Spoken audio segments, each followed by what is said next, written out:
Hello, welcome to the lads. It's Tottenham podcast. I'm the caller, live from the man cave. Slightly different view tonight. We're having a little bit of a clear up for Halloween in here. So there is a dance floor where I would normally be broadcasting from. Hence, I've moved to the bar, which is good news because it's closer to the, as you would say, Jack, liquor. How are you? I'm doing great. It's a wonderful 23 degrees, low humidity, sun, no clouds. Getting ready to go to the coast for the weekend with my wife and my son. Going to hope desperately that this Irish pub that I contacted is going to open up early for the match on Sunday morning at 10 a.m. local time. Well, that's exciting. If that wasn't exciting enough, we've got one Australian, one semi-Australian on the show tonight. Cameron first, the native, kind of native. Australian, how are you, sir? Yeah, good, mate. Long time no see, but we've got daylight saving in effect now. So, like Jack, it's going to be in the early 20s today and sunny. So, you're doing well and enjoying the day ahead. Yeah, and you seem to be rocking a massive pair of headphones, which go beautifully with your retro telephone on the wall. Yeah, actually, good call. Yeah, this is it. Yeah. Our telephone always makes it on the show. It always there's probably about 30 or 40% of our audience who's never seen one of those before. Yeah. I still want to know who actually calls you on that thing. Anyone? Or is it just like a buzzer? Yeah. You buzz them in, or you can put your order into the kitchen on it. No. Oh, that's how I do my. No, that's Diver's house. Style of pizza. Yeah, true. Yeah, Diver's house. Easily mixed up. Welcome to the show, Cameron. And the semi-Australian, he doesn't know whether he's British, mate. Doesn't know whether he's Aussie, mate. But he does. I do know he's a mate. Dave, how are you? Welcome back to the show. Thank you. I'm like a chameleon adapting to any social circumstance at any time. And it's good to see Cameron's just finishing up his shift at Melbourne Airport in the tower, bringing in the planes with his big old headphones. Lovely to be on again. It is great to have you on, as ever, for some, positive, uplifting, witty banter. Speaking of which, let us know where you are watching from in the chat tonight. Do smash that like button. We'd like to hear from you. The run sheet's pretty much non-existent, so make sure you've got your questions coming in and I'll put them to the panel. But first up, we should probably review last night's debacle in the Europa League. Actually, I thought we played pretty well, Dave. What did you think? I thought we played well against AZ AstraZeneca.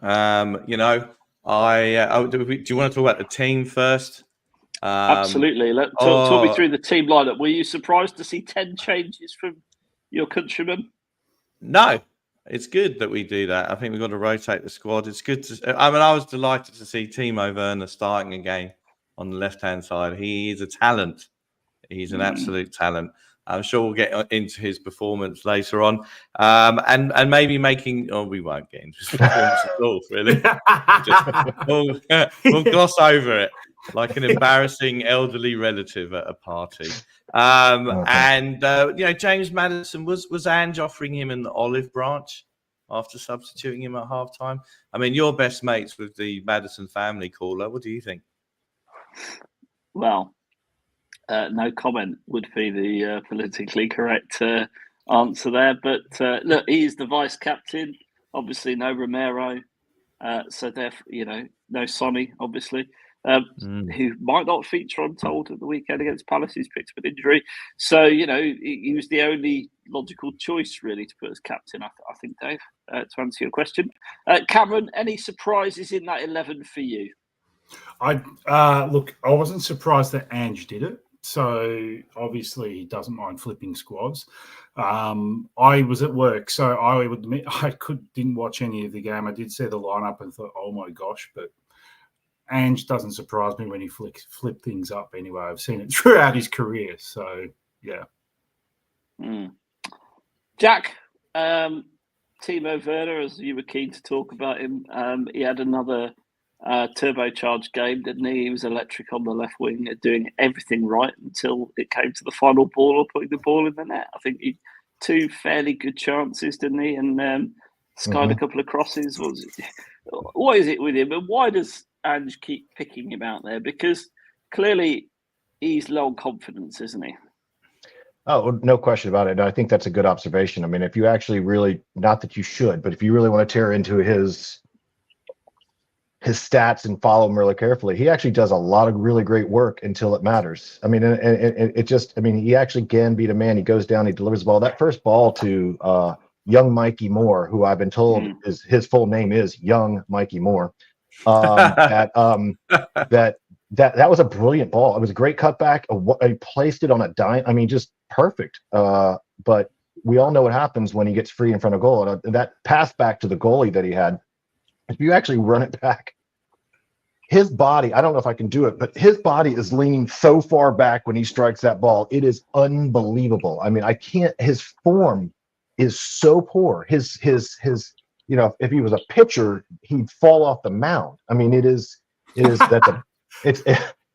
unbelievable. His body angles and positioning, once he gets into the box and ready to shoot, is atrocious. And I can't figure that out. That should be something you can correct, but it's not. So, you know, as I said, I think he's getting all the minutes clearly because, you know, you weren't ready to throw a 16, almost 17-year-old into the mix, and Odegaard gets hurt. So guess what? When Son's unavailable, Werner comes in because he's 28 years old. He's got experience. He knows how to track back. He knows the system, and you know he's going to screw up a couple opportunities. So I think at this point, though, it would be pretty clear that if Odegaard stays healthy and Mikey Moore stays healthy, you're just not going to see Werner anymore, despite the 100 and whatever, 65, 75, 85, whatever he's getting paid a week. You know, I mean, there's true. You're going to want to see, you're going to put him out there because you're spending money on him. But at some point you have to say, it doesn't matter if I'm paying him $1 or $2 billion a week, he can't play. So he's got to come out of the lineup. Maybe he's I feel bad for him too, because I don't mind. I actually think he seems like a pretty decent bloke. Go on, Dave. Well, we're not paying people to be decent blokes. We're paying them to be effective football players, right? So maybe that he will be the Roberto Soldado to the Mikey Moore being the Harry Kane bursting into the team, and history is made. But you know, I was very meh when we got him in January, because apparently we got him in Dragosin in January, and I was distraught that our first statement move in the August window, the summer window, was to get him back on loan and pay him 165 grand a week. So, you know, it's I feel sorry for him, actually, because he looks obviously very bereft of confidence. But I'd like you to feel sorry for me being bereft of confidence at 160 grand a week, and I'd take your pity. I mean, it's a strange one, isn't it? It's a strange one that we signed him in the summer. I could see the logic last January, you know, bulk out the squad a little bit of experience, but it's just not working out. Is it, Cameron? But I think it's right. He does do a lot of good work till he gets to the final third. Yeah. And he does do tracking. And, you know, weirdly, and I've said this before, he beats a man better than Sonny. The problem is Sonny knows how to stick it in the back of the net or how to put a ball over it. And Werner, although he's done that in one spell of his career, he just doesn't seem to be able to do it anymore. Who would you play as first choice now on the left? Odegaard or Moore? Moore. I was thinking Moore. I didn't see Moore. Everybody's talking up Moore's performance yesterday. Now, I didn't see it, so I don't have judgment of it. But everybody, is it Madison that said he's the new Neymar or something? He didn't say that. He said he thought he had Neymar playing on the wing for 20 minutes with a smirk on his face. That's pretty, you know, I'm sort of paraphrasing there, but that's pretty much what he said. So, look, Mike, let's talk about Moore while we're here. Jack, how impressed are you with this young man? 17 years old. What I think is the most impressive is anytime you see someone that young who just doesn't look overawed at all in the situation. I mean, that's a different mentality. That's not something you teach. It's not something you learn. You either have it or you don't, I think. And as a player, he is not intimidated. He is not, he is not lacking confidence. I mean, he was running it. he torched that poor guy, both the right center back and the right back, over and over in that 20-minute period of time where Madison said, I thought I had Neymar on my left wing for 20 minutes. He just doesn't show any fear. And if you get some experience with the guy, and as far as where you play him, I think you can set him up kind of like the way Harry Kane broke into the team when we had Soldado or Adibert or anyone in front of him, is just keep play. Harry made his name in Europa League. I mean, that's where he got his starting spot for the Premier League. And I could see Mikey do the same thing. Give him the starting spot every Europa League game, put Odobert on the left wing for every Premier League game. And if Mikey outperforms, move him up and bring Odobert down, because the kid's not lacking any talent or confidence. So, Jack, are you proposing that, because I didn't see him yesterday, so I only sent him in small dispatches. Are you saying to me that you would actually start him in all the Europa games and then transition them across to the EPL? Yeah, because you don't need if Son needs to be rested. Son needs to have fewer minutes. You know he's going to go back and play for South Korea. So it's definitely a great idea to have him starting Europa League games. Odobert and Son can split the times in Premier League games unless Mikey grabs a spot from one of those two guys and moves up the pecking order. But right now, you've got to assume Werner's fourth on the depth chart on the left wing. Well, I'm hearing rumors. You can even make an argument. You can even make an argument for Spence ahead of him on the left. Yeah. Not registered. Yeah, no, I just meant in general. Yeah. I mean, there's an argument for Davo to be playing ahead of Werner, to be perfectly honest. Lethal on the wing. Other than the travel distance, I think you're right. Yeah. No, I don't. I've retired after a very long and successful career playing in many different countries, flying my trade as a football player. I'd say we'd charter Dave a flight, but we all know we'd make him fly commercial. Dave, Mikey Moore, fair to say he's the most exciting prospect since Gareth Bale burst on the scene? He's the most exciting prospect since Harry Winks burst on the scene for Tottenham, absolutely. And so as you know, unfortunately, I don't subscribe to Levy Vision, where I can get Tottenham news 24/7. So I haven't had a chance to see the under 21s, under 18s. But in the two, in the clips I've seen of him, and also the game against the Hungarian side, what I love about him is his confidence on the ball, his kind of body shape, and the way that he goes forward reminds me of Gaza in terms of when he used to take players on, things like that. And he has got, apparently the likes of City was sniffing around before he signed that contract as well. So, it's great that we've got him in. I think possibly his best position might be in the number 10 role instead of Maddison eventually. But it was interesting that he was more effective cutting in on his right foot in the second half than being out. Whichever side he was cutting in on the other, you know what I mean. He was more effective. Well, he started on the right and switched to the left when we. Thank you. That's why you're the host and I'm just an occasional contributor, because I'm not very good at articulating. But he played on the left more for the sort of under 20s than he did on the right. So it makes a lot of sense to do that. I was surprised, to be honest. You've done that. You've said that far better than I just did. That's not my finest moment on here. Thank you for that. It's being clipped. Don't worry, we got it. Good. To me, it was refreshing to actually see him on the left-hand side of the pitch as it was, but his preferred side, because generally when we've seen him, it's been on the right, and I don't think he's effective. He missed a good chance in the first couple of minutes from the one random good cross that Werner did put in, and it was pinpoint. To be fair, he probably should have done better with that, Jack.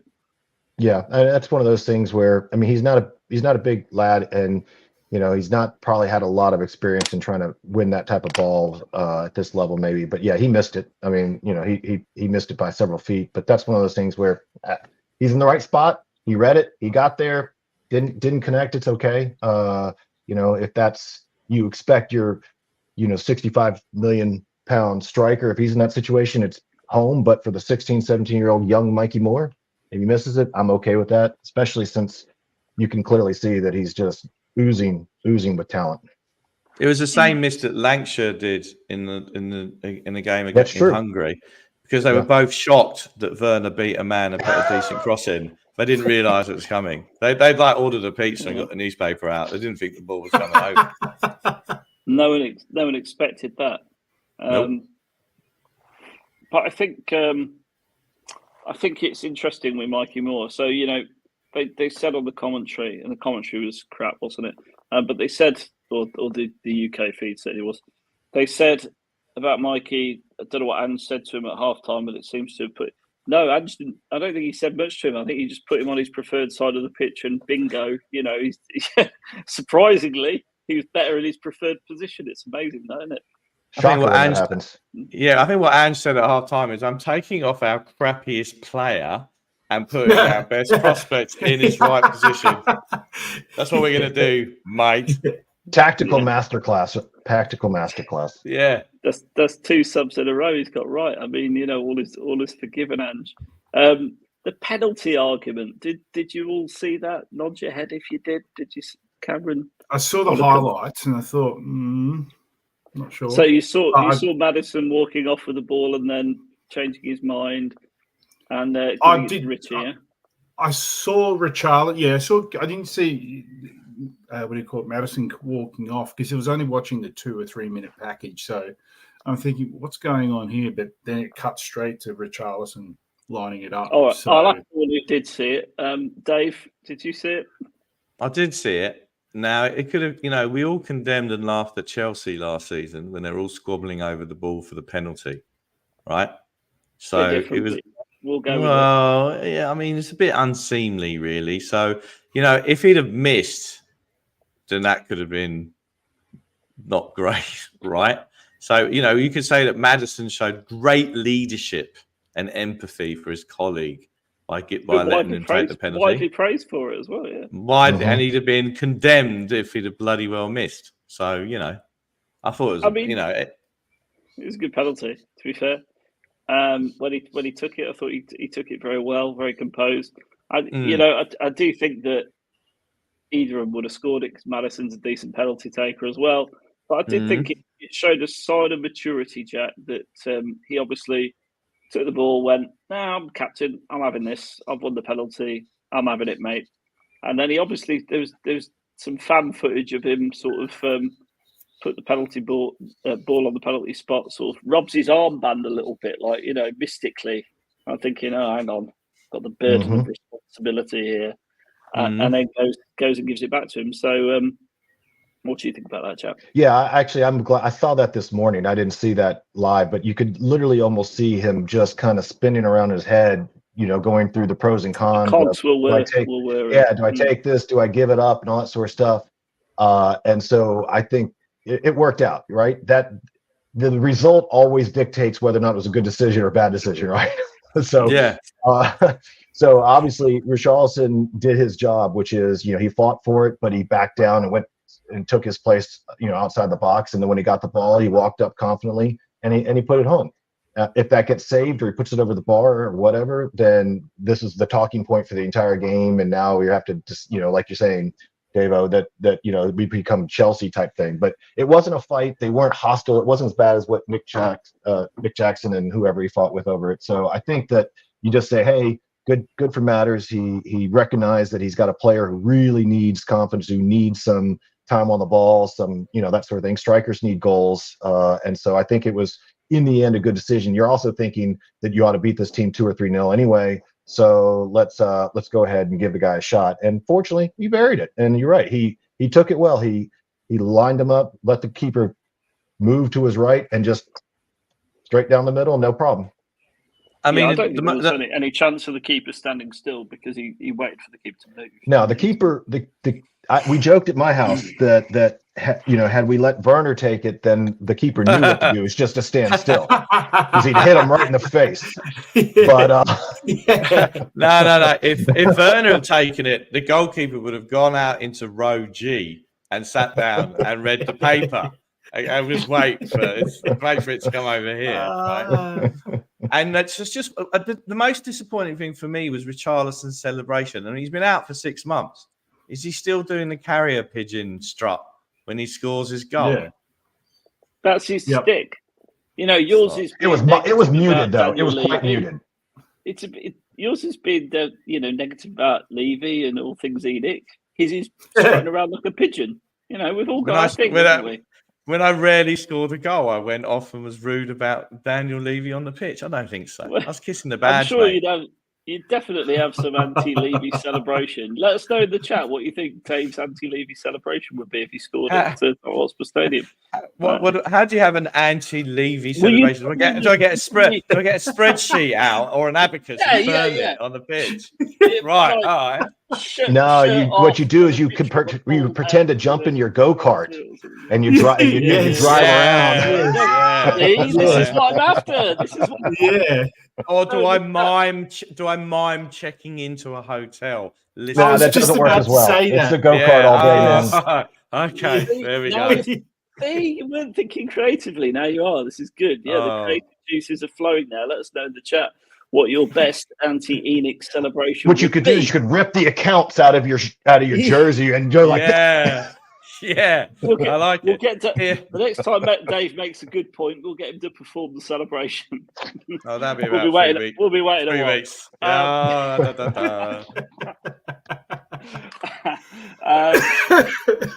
So look, we still rode our luck a little bit though, and but one player that was very quiet on the pitch for AstraZeneca was a certain Troy Parrott. Cameron, any memories of Troy Parrott while he was at Spurs? Very small memories, not many at all. I don't know how he's gone at AstraZeneca this season, but I do remember the odd fill-in near the end of the games that he played, but not many. He was always in the under 23s and what have you. For how many years was he in our academy, in our juniors? 10 years. A long time. Yeah. Many. He's got more caps for Ireland than he has first team appearances for Spurs. So I think he missed a penalty. I think he missed a penalty. Did he miss a penalty in the penalty shootout against Northampton towards the end of Poch's era? And I think... Yeah, he did. He did. Did he score? I mean, this is obviously 50-50. He was in the Norwich penalty shootout. I can't remember if he did that. And then the other thing is him and Delhi hung out with a member of the Dublin Gangland family in Dubai. Those are the 3 things I remember about him. We've all done that. Well, we all go on holiday and hang out with mafiosa. Well, look, in fairness, at AZ, he's got 9 appearances, 5 goals. So, he's not... 4 of them in one game. Did well to keep him quiet, I think, is what I'm trying to say. He was fairly quiet, but we still conceded a few chances. Does it worry you, Jack, how open we are? On the counter, we're sort of more open than Todd Bowley's checkbook. I mean, I think this is slightly overdone in the sense that yes, obviously, if you're going to put both fullbacks up into the final third, you're going to be open to balls out to the wing, and you're relying on your center backs. And I think that's one of the differences. We go back to the West Ham game, inverting the triangle by pulling Maddison out, which is the reason why it wasn't 10 changes, it was 9 changes from the weekend. But needless to say, you have a situation where you invert that triangle. Now you're kind of quasi double pivot, which gives you 2 midfielders to help cover the spaces and let your attacking midfielder go even further up. So I think I don't know. We didn't have to do that yesterday because you're not playing against a top level competition. But I'm not overly worried because if you look at it, yes, we give up high quality chances, but we give up very few chances. We haven't given we haven't given up that many goals. Flat out, we haven't given up that many goals this year. The set piece defending has been better, partly because referees are enforcing a little bit more interference on the keeper. But we are much better defensively. We've given up some bad goals that have cost us way too many points.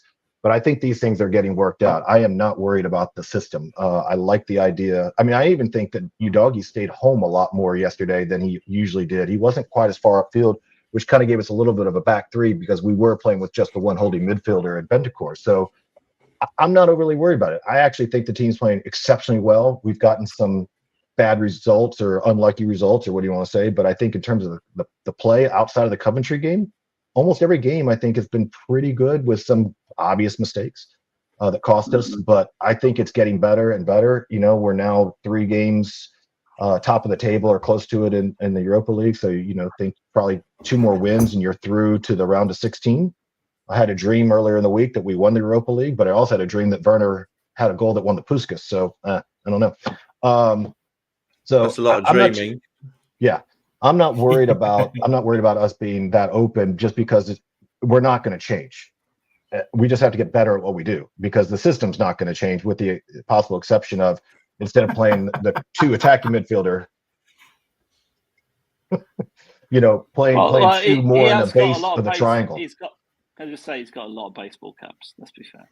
He's probably got more baseball caps than Harry Kane's got goals for Spurs. So Ooh, that'd be a good question if that's the case. Yeah. So yeah, I'm not too fussed. I think the media narrative of too open and not disciplined or pragmatic enough, I think it's overplayed, and I don't think it's actually bearing in the results so far in the first 11, 12, 14 games that we've played in all comps. But do you not get the sneaky suspicion that we're very good at beating less than good opposition, but any time we've come up against anyone half decent, we've failed? I mean, United, you can't really count as decent opposition. No, they're not. Well, we also made 9-10 changes in Europe or cup games and lost most of the games, and now we're 3-0 and 2-0, and so I mean we are rotating and we're getting victories, which in the past we were getting knocked out by losing to Vitesse and losing to Zagreb and losing to all these crappy teams. So that to me is success, because the results, even if you don't like how it's played, the results are better. So I'm not too worried about it, to be honest with you. I think the team is getting better and better. How many top teams have we played this season in the Premiership? That is, we've got Arsenal. We haven't played City, Newcastle. I think we played Arsenal. I mean, played Newcastle off the pitch for about 75 minutes of that game. And we still lost, didn't we? Yeah, we still lost, and that's the because biggest. Of our system. Yes. We lost because we didn't. I submit because players not doing what they're supposed to do in the system. That's my opinion, but I could be wrong. I'm not a training. If you want to defend Ange, this is a very typical defensive Ange. Take away the individual errors, we've conceded very few goals due to the system, which is pretty much quasi what you just said. Yeah. Quasi double pivot. I like that. I'm going to use that. And don't forget the inverted triangle, which I studied I studied at trigonometry at school. Yes, the inverted triangle. I said invert the triangle, not an inverted triangle, but that's okay. Okay. Well, enough inversion. You lost me. But the point is, I see this defence a lot of the time for the way Ange approaches matches, and I would say that most of the goals we score are also due to individual errors, because most goals in football are down to individual errors. There are not many goals that are brilliantly crafted out. So therefore it is but you do have teams that are good at defending and teams that are not good at defending. And I would say we are not good at defending. That would be my take on it. And it needs to get better if you're ever going to compete with the top teams. We also need to be more pragmatic when we're winning and not throwing it away, which we have done spectacularly at times this season. But the irony is, I think we've got a better defence than the defence in the last, the Conte, Mason and that other Stellini season where we had your mate Clement Longley playing. You had Longley, Dyer and whoever else was there. That defence, you could on paper was worse defence. Yeah, you got better players. Mickey van der Ven's a Rolls Royce. The only thing I'd say with that is, Dave, they're only going to be good at defending if you give them the opportunity to defend and not camp them 2/3 of the way up the pitch all the time. So it is the system. It is the system, and I do have an issue with people going on about individual. Oh, it's just individual errors again. Yeah, but there's a reason why they're making these errors, and the manager's not improving that. And there's I disagree that they haven't improved. I think they haven't. And an unnamed source says they don't spend a lot of time on the training ground as a defence, working in as a defence and defensive work, and that's a concern. So we've given us the same number of goals as Man City. E.g. set pieces. We've given up the same number of goals as Man City. Yeah. What, this year? We've given up one more than Arsenal. And how's their triangles? Have they inverted them, or are they just the right way up? No, they're the right way up. Although Man City has inverted because of the loss of Rodri, but it is what it is. Mm-hmm. Guess what they need is a quasi double pivot, and they'll be fine.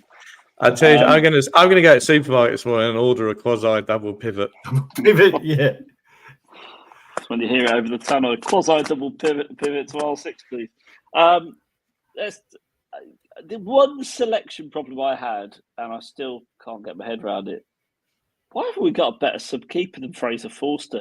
The guy, I'm going to slightly contradict myself because he did actually make a couple of important saves last night, but they were saves he should have made. They weren't like worldly saves or anything like that.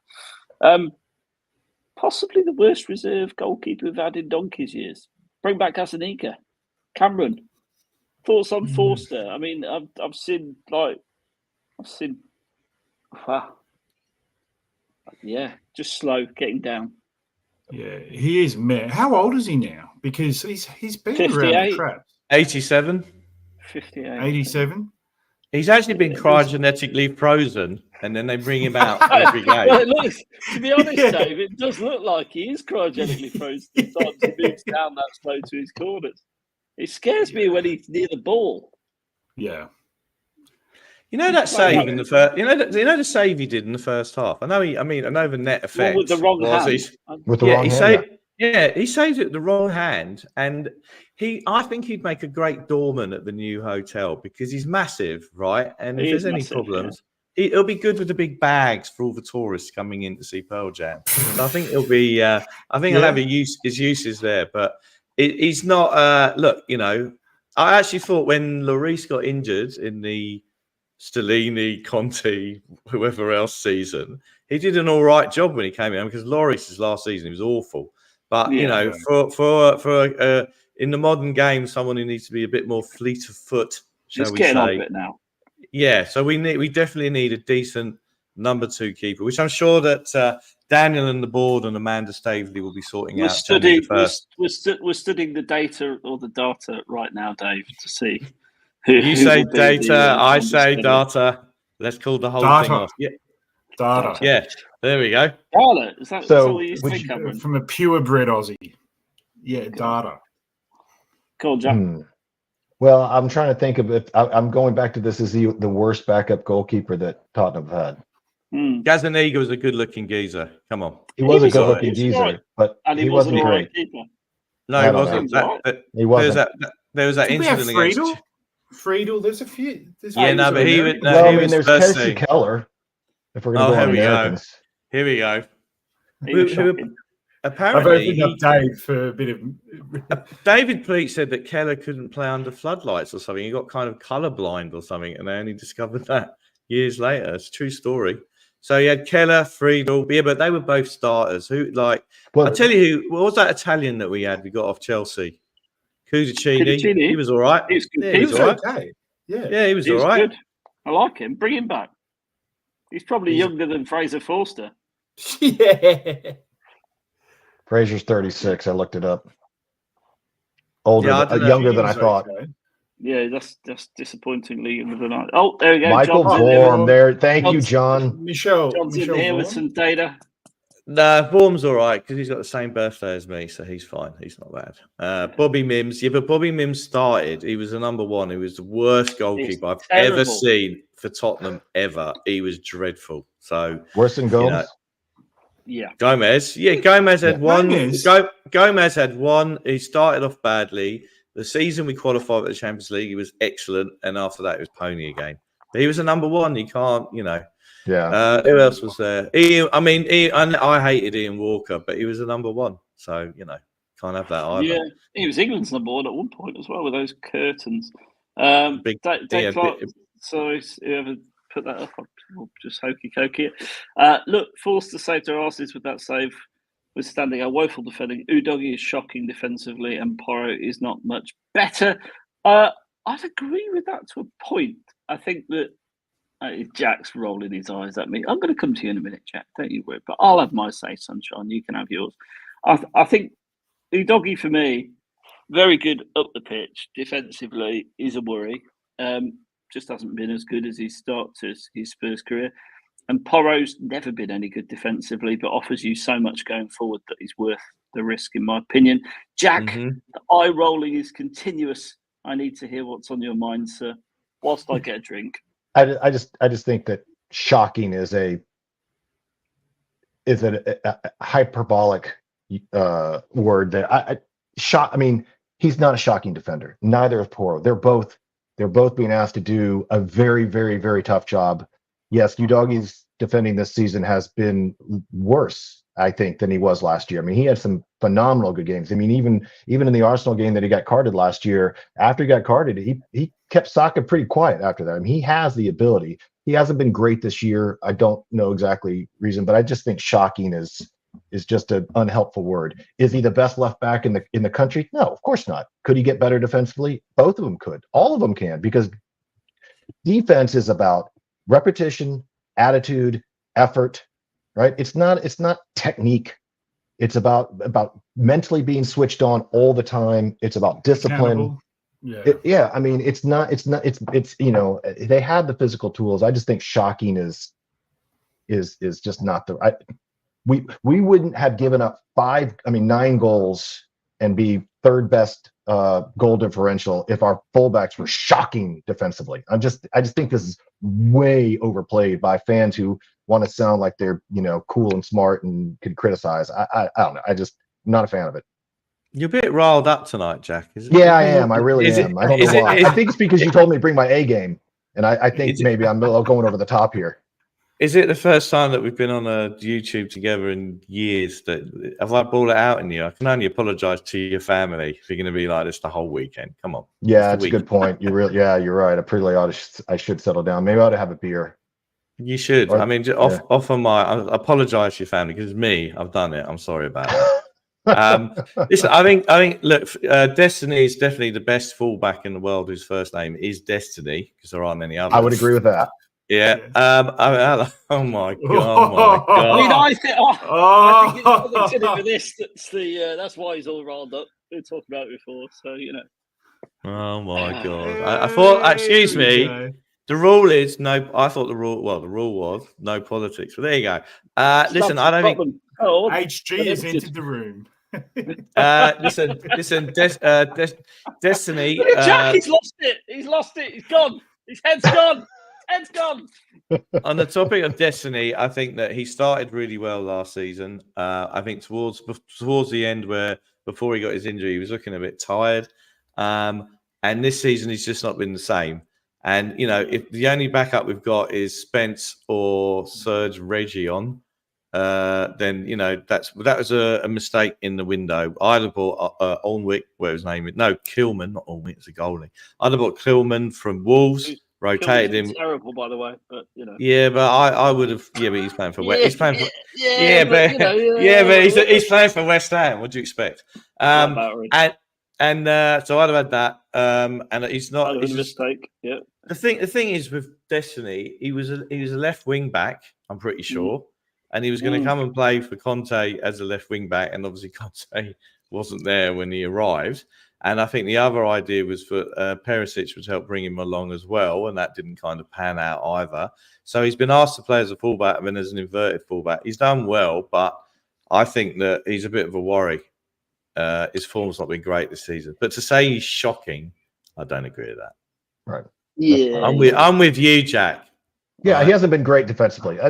No. I'm not saying he has been, but shocking is pushing it for me. Yeah. If you like what you're watching, please do hit the like button. Let's talk Palace. I mean, we won the game. We're top of the group. Europa should be a formality. 4 tougher games now to come, 3 of them away. But we should safely qualify, I would imagine. Who we got next in the Europa? Galatasaray. It is indeed. Oh, yeah. Welcome to hell and all of that malarkey. But you called it earlier in the green room, the Davison Sanchez derby, right? Sanchez. That's right. Here we go, Davison. The irony of Davison Sanchez is he would have looked good in Ange's system, but there you go. Yeah. He wouldn't have looked as bad in Ange's system. Yeah, that's the point. Because he was awful. 42 million quid.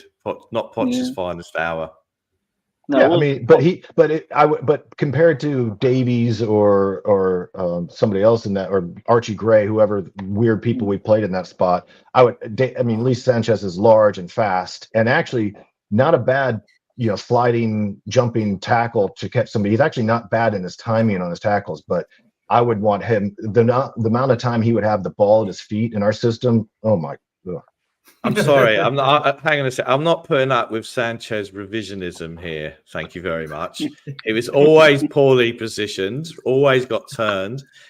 His distribution was shocking, and his best spell was when he was with Vertonghen and Alderweireld, who basically told him where to stand each and every time.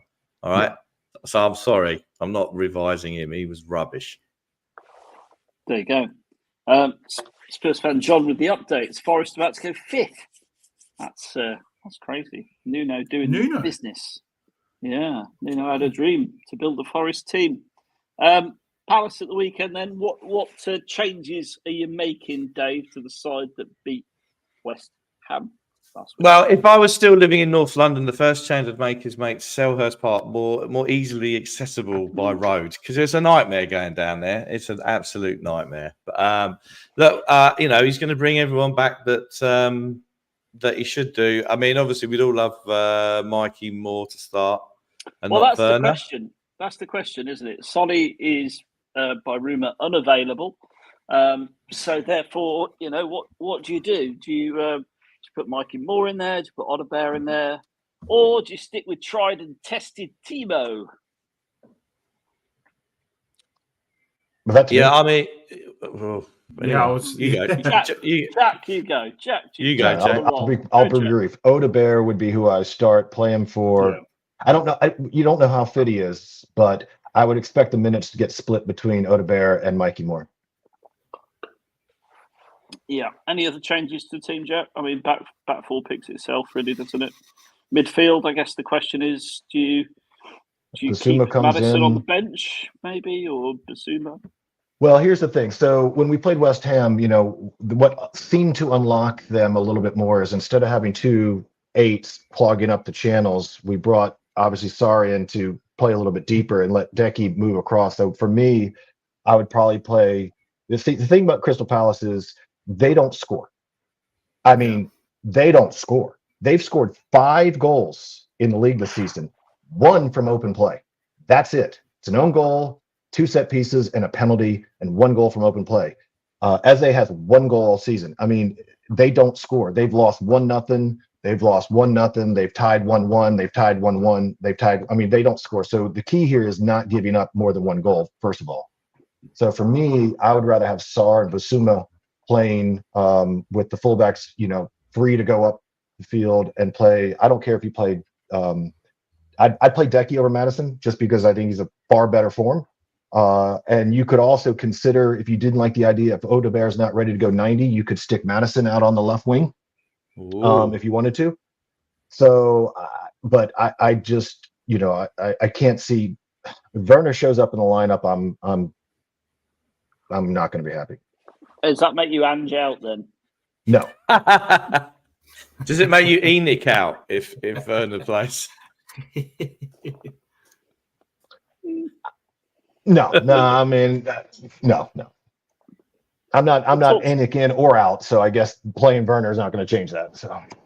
All right, you're adopting the Oso Spurs line. We're not Enoch in, we're not Enoch out. We're just happy sitting on our fence. No, I'm just not. Things I have zero. I mean, they're going to stay as long as they want to stay, and I'm getting exercised about the ownership. I just don't. It just doesn't float my boat. And just to be clear, Oso Spurs is a great content, great podcast. Not being rude about them. They're very good. Just to be clear, and I mean that. I'll get into trouble again. We're not having that. We're not having that debate again anyway because I've had enough of that. But what's this? Me personally would love to see Odebear and Mikey Moore, but Mikey's very young. So for me, I'll go and then we'll come to Cameron because he's been sitting there very patiently with his Sennheisers on. Kind of looks like a cyborg from Doctor Who. Actually. He's just Bose. There you go, Bose, mate. I personally would stick Moore in from the start. He had such a good second half. that I think it'd be great to see, to just say, look, mate, get out there, pick up where you left off, and I'll sub you at half time, mate, and give you a rest. I think it would be brilliant to see him from the start. I really do. Full Premier League debut. You've just come off the back of a man of the match performance. Why not? The alternative is Werner or a semi-fit Odegaard who doesn't rock my world anyway, if I'm being perfectly honest from what I've seen. So, I'd absolutely give Mikey Moore a go. Udogie needs a break, otherwise he'll suffer an injury due to fatigue. And that's not a bad point. It's a fair Udogie point did play there. 90 on He's yesterday. even registered for the squad in the Premier League. Yes. Who? He's played many times. Yeah. Yeah. Could do. It's Europa. Yeah. Mixed up. Yeah, I'd bring back Basuma. I'd probably, that's a good point. I'd have Maddison, Basuma, and Kulu. It picks itself, really. Brennan, Moore, Solanki. Easy. Very Cameron, easy. anything different for you? Not really. I think, it's the whole. Look, I prefer Moore to come on in the second half. In a perfect world, just to surprise the opposition if they don't know too much about him. But not too much different to what you guys are saying. They have Maddison, Basuma, probably Kulusevski in the mid. But the defense is the same. And Johnson is Johnson and Solanki is Solanki. So, it'd be pretty much the same. Johnson's got that spot nailed down now, but the streak is broken. So hopefully we go on a new one now. Our top scorer. Palace, anyone to worry about, Jack? Anyone from Palace that worries you? Yeah, of course. I mean, Eze is always dangerous, particularly on free kicks. So, and going down to Selhurst Park with its wonderful commute that you have from North London, they don't, obviously the team is, something's different because they were on fire at the end of the season. They sold Solis. They're missing the midfield. But lost Elise and Anderson in the preseason. Anderson's clearly they haven't really filled that gap, and they're missing Adam Wharton, aren't they? I see. Really the only threat you kind of is just Eze is the guy. If you can take him completely, mark him out of the game, then they shouldn't threaten you too much. The key will be is whether we can get a couple goals, put it away. Because if you score 2, I'm pretty confident that is he? Okay. I was just checking that helps them. That helps them significantly in the midfield. So but realistically, at this point, they just don't have a lot of goal threat. Thus, they've scored 1 from open play. But you never know when Eze catches fire, and he could have a hat trick on any given day. So that's the person you have to keep quiet. Yeah, I was reading some stuff about, and in part of the research and prep that I do for this show, 5 minutes before it started, I was looking at some comment from a Palace fan that they haven't been happy with Eze's performance this season. He might be in a bit of a sulk because Steve Parish didn't let him go let him go over the summer. But look, this is a game that we should win. But if we turn up, sauntering around like we did start the second half against Brighton, then we're going to get a nasty shock to the system. So we've got to be focused, and we've got to get those 3 points as we march towards the Champions League next season. Well, we're going to win the Europa. I'm fairly convinced of that. So, And what basis are you convinced we're going to win the Europa? We've got pedigree in the competition, Dave. You remember? In fact, you're the only one who does. Considering that our good friend in North Carolina has been spitting out facts like Eminem on the mic tonight, I'll remind you that the last time we lifted this trophy was in 1984, and yes, I was there. And we've whatever. Well, hang on, and whatever hang on. Whatever iteration. Hang on. Whatever iteration of trophy of whatever iteration of this competition has been since then, we've never got further than the last 8. And I'm still scarred by that night in Zagreb, where we're the only team to lose to a team whose coach is in prison between the first and second leg. So that's our pedigree. The only thing I'd say, Dave, the only thing I'd say is that was then. This is now. It's a new era. Yeah, we've got a new era. It's the new era. A new Yeah. era. We hit the reset button. We've got our Tottenham back. We all know what that means. Yeah. Well, you know. I want to go to this comment from David. Well impressed with Solanki. He's pressing and hold up players great, and he's bullying defenders. Need wide players who can pick him out, which is true. It is true. It's spot on. Delivery into the middle. Yep. I 100%, because he is good. He's good in the air. We need someone to cross the ball to him, like unfortunately, it's saying about Perisic, but he could deliver a decent cross. You do mention him a lot, don't you? You mention him more than Levy these days. I like Perisic. He was a good player. Yeah, he was. Yeah, the other thing about Solanki I think has been so impressive is the defensive work he's put in. Even last night, the number of times he came back and won the ball, somebody who wasn't, adept to the fact that he was being chased down. He worked really hard off the ball coming back. He also said, as David said, hold up plays great. If we had better service, then he'd have more goals. But I'm not too worried about it because he's been a very, very good signing. I think he's going to get better and better and better. And by the end of the season, I think we're all going to be really pleased that he's at the club. Well, it's good. I just think this. Sorry, go on. I just think having Richarlison back is fantastic benefit because, so, you may smirk, David, but he is a good, when he's on his game, he's a good player. He's very good in the air. He went on a hot run last season. Let's not forget, he scored, 10, 12 goals last season. Despite only being fit half the time, he's more than capable of being good competition for Solanki. And if nothing else, a good bench option at 70 minutes because, he also presses quite hard as well. So I think the fact we've got two decent strikers now is. I think that's the right word, decent. They're not great, but they are very decent. Yeah. We've got Richie can have a bit of X factor though. Richie can have a little bit of X factor. How many great strikers are there in the Premier League? Not many. No, we've got 1.5 decent strikers at the club. Because I think the thing with Solanki, it shows you what difference is having a proper striker in the middle is this season as opposed to last season. Okay, that's number one. Number two is that, we need to get better crosses to him and play to his strengths because he does still slightly snatch at chances still, I think. And it would have been better to get him in earlier in the window. And there's no reason why we couldn't have. I've mentioned it twice.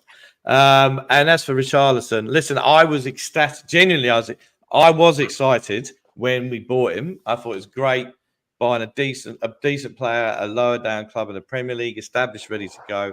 I have been surprised by he's not that great a footballer, to be honest. But if he stays fit, he's something off the bench. And then we sell him to Saudi Arabia in January.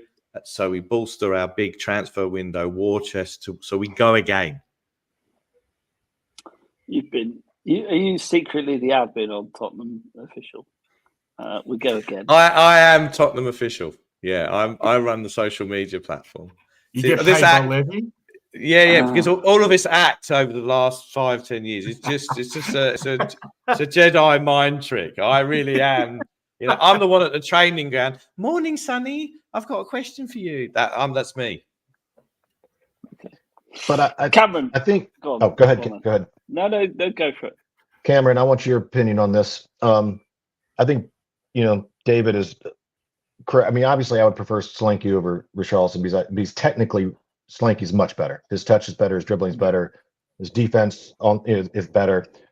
He may or may not be better in the air. I don't know, but I think that the thing with Richarlison is he really should be moved on. Do you think he should be moved on and get a better backup? Because I don't have a problem with Richarlison. I just don't think he fits the system as well. But at the same time, to Caller's point, how many really good players are willing to sit on the bench, behind a starting striker? And it's just really hard to find unless it's a kid, unless it's somebody out of your academy.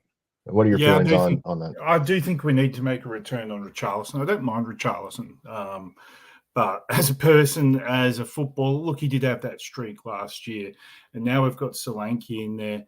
You're right. It's if we're purchasing a striker, who's going to come and sit on the bench?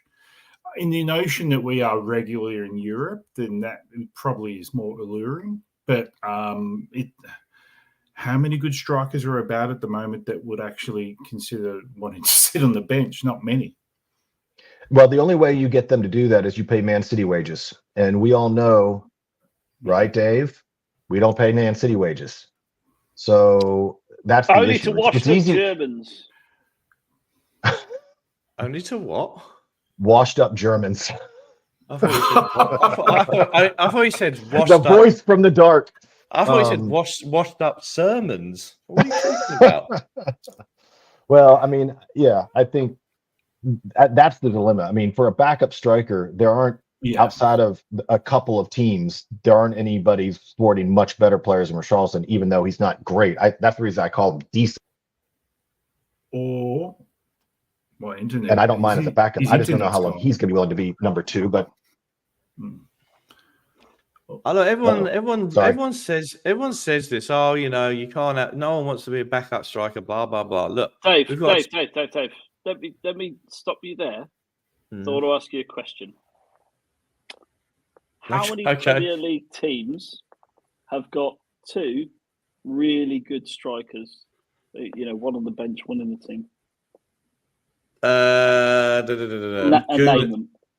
Okay, Gooners. Nah. Chelsea. Liverpool. Chelsea just lots. Chelsea got lots of strikers because they got lots of everything. Really good. They got lots of everything. Won. Okay, City. Duran and Watkins at Villa. Duran and Watkins. They've struck lucky there, haven't they? I mean, lucky or good scouting, depending on which way you look at it. But Duran, you know, yes, he looks good at the moment, but he's not done it for a sustained period of time. So. Okay, we could say the same thing about Mikey Moore, couldn't you? So I think that, come on. Well, yeah, obviously. Yeah, I mean, you know, who else have we got now? Newcastle, Isaac. No. The bloke is always injured. No. Well, but Nunes and who else at Liverpool? Hang on, Darwin Nunes? The South American Andy Carroll? I don't think so. He's rubbish. I suppose where we're going with this, Dave, is that I'll tell you where we're going to go with it. I know where we're going with this, and I appreciate. I appreciate you doing that.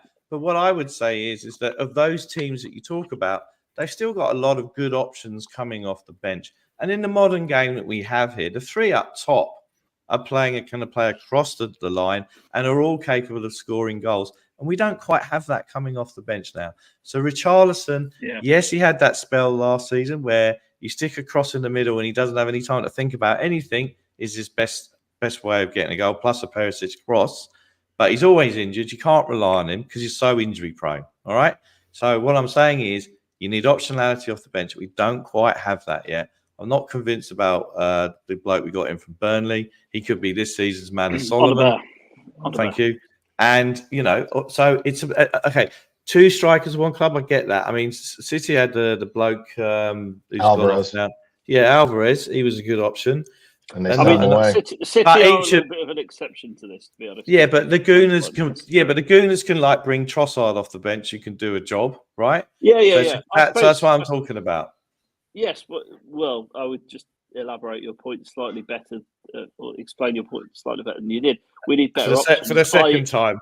I.e., not bringing Timo Werner off the bench to get you when you really need a goal, but bringing someone semi-competent on. So I take the point. Liverpool have got quite a few, but they haven't got out-and-out strikers. It's not about strikers; it's about options at the top of the pitch. And I think every Spurs fan is pretty clear that the front three we've got isn't as good as it could be, and we need some game changers on the bench. Hopefully, Mikey Moore's going to be one of those, but Werner isn't. He needs to go. I would take your point about Richarlison, but you've got to sign someone equally as good or better that improves the squad. And I don't think he's a bad option, if I'm being really honest, if he stays fit, which he won't, which is why I would sell him. And but that's really... in the world where he stays fit, I would be happy with that. Yeah, he reminds me a little bit of Darren Bent's career at Tottenham. Never really convinced, really. I mean, the social media can be cruel because Werner did some good work in the community this week. He went to a primary school, and someone said he went to the wrong school. Should have gone next door. Gave him Cruel. goosebumps. Cruel. Mm. Cruel. Right, prediction, Jack. What's the score going to be? 1-0 to 0-1. Palace. 1-0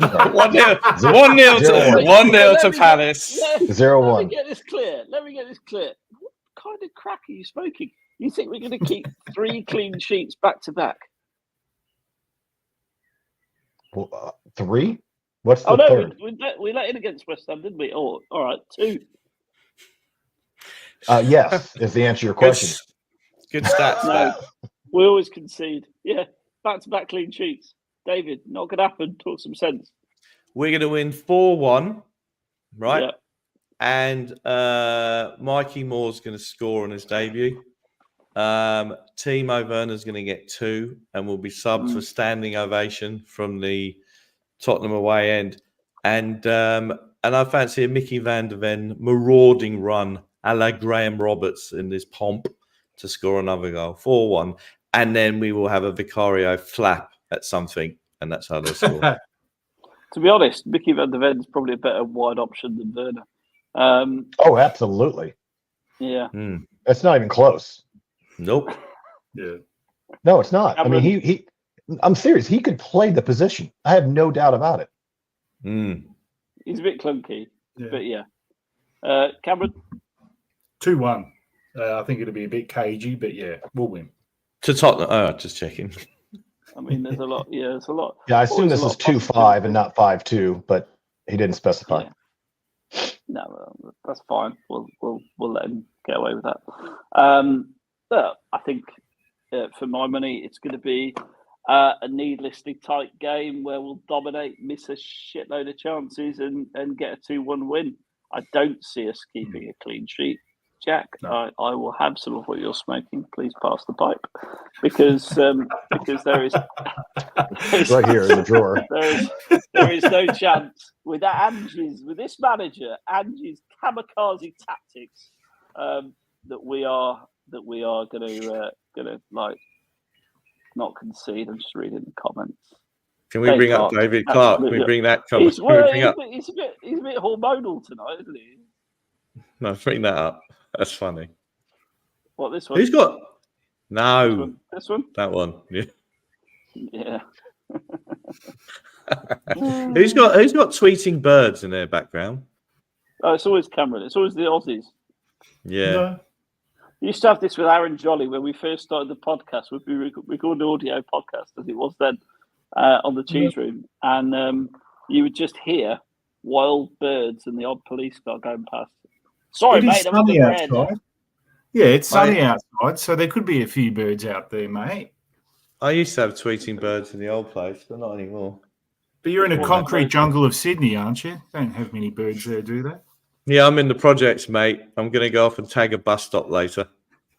You just watch out for those drop bears, both of you. And on that bombshell, of course we're going to do Palace. We're going to put Eze in his place. And absolutely, Glasner, the Glasner effect, it lasted about 5 minutes. Come on, you Spurs. Come on, you Spurs. Come on, you Spurs. There we go.